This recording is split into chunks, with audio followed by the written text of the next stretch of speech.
নবীজির যুগেই ৪ জন সাহাবী বাংলাদেশে এসেছিলেন, তারা কারা? ঐতিহাসিকদের মতে ইসলামের শুরুর দিকেই আরব মুসলিম বণিকদের মাধ্যমেই এদেশে প্রথম ইসলামের আগমন ঘটে। বাণিজ্যের পাশাপাশি সমগ্র দক্ষিণ এশিয়ার বিস্তীর্ণ উপকূলবর্তী অঞ্চলগুলোতে তারা ইসলাম প্রচার করেছিলেন, যার মধ্যে বাংলাদেশও ছিল। বিশ্বনবী হজরত মুহাম্মদ সাল্লাহি আলাইহি সাল্লাম এর জীবদ্দশায় হজরতের চাচাত মামা হজরত আবু ওক্কাস উহাইব বিন মালেকসহ ৪ জন সাহাবা বাংলাদেশের চট্টগ্রাম, কক্সবাজার ও মিয়ানমারের আরাকান এলাকায় ইসলাম প্রচারের জন্য এসেছিলেন। তারা এখান থেকে চীন পর্যন্ত ইসলাম প্রচার করেছিলেন। চীনের ক্যান্টন সমুদ্রতীরে অবস্থিত সাহাবী আবু ওয়াক্কাস মালিক বিন উহাইবের মসজিদ ও কবর সে সাক্ষ্যই দেয়।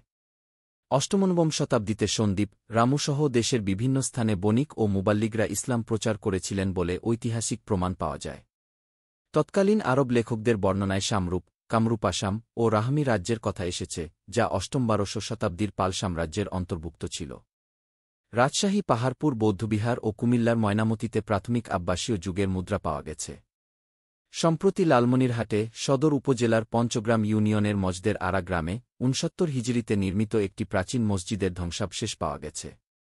উপকূলীয় চট্টগ্রাম ও নোয়াখালীর বিভিন্ন স্থানের নাম ও ভাষায় আরবি অপভ্রংশের প্রচুর উপস্থিতি এসব নিদর্শনকে আরও সপ্রমাণিত করে। ইসলাম প্রচারের কাজে এদেশে প্রচুর সংখ্যক আরব, ইরানি ও তুর্কি মুসলমান ও সুফি দরবেশের আবির্ভাব ঘটে।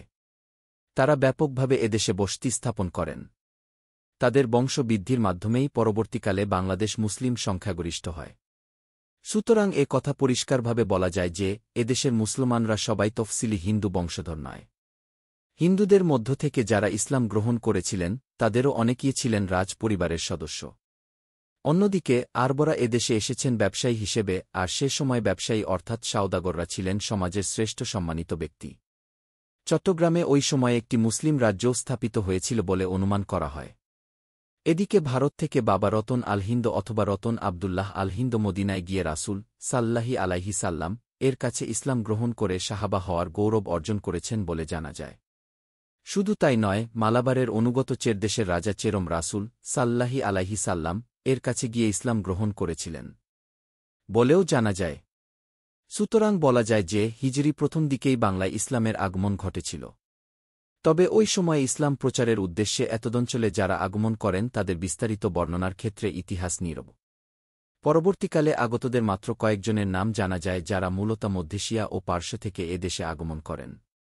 শাহ মুহাম্মদ সুলতান বলখি ১০৪৭ খ্রিস্টাব্দে বগুড়ার মহাস্থান, শাহ মুহাম্মদ সুলতান রুমি ১০৫৩ খ্রিস্টাব্দে নেত্রকোনা, বাবা আদম শহীদ ১১১৯ খ্রিস্টাব্দে মুন্সীগঞ্জ, শাহ মখদুম রূপস ১২৮৯ খ্রিস্টাব্দে রাজশাহী, শাহ নিয়ামত উল্লাহ বুতশিকন ১১২০ খ্রিস্টাব্দে ঢাকা, জালালউদ্দিন তাবরী ১২০৫ খ্রিস্টাব্দে, তাকিউদ্দিন আল আরাবি ১২৫০ খ্রিস্টাব্দে ধামরাইরহাট, নওগাঁ, শরফুদ্দিন আবু তাওয়ামা ১৩০ খ্রিস্টাব্দে সোনারগাঁও, নারায়ণগঞ্জ, শাহজালাল ১৩০৩ খ্রিস্টাব্দে সিলেট প্রমুখ মুবাল্লিগের নাম ইতিহাসে এসেছে, যাদের দাওয়াতি তৎপরতায় বর্ণবৈষম্যে অত্যাচারিত ও শাসক নিপীড়নে বিপর্যস্ত হিন্দু ও বৌদ্ধরা ব্যাপক হারে দলে দলে ইসলামের শান্তি ও ন্যাবর্তা গ্রহণ করেছিল।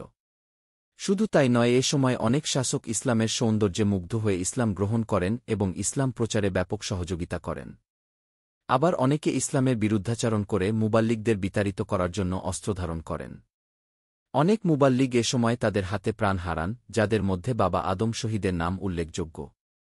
অনেক সময় মুবাল্লিগ ও নমুসলিমরাও সশস্ত্র প্রতিরোধ গড়ে তুলে এসব রাজাদের বিরুদ্ধে জয়লাভ করেন।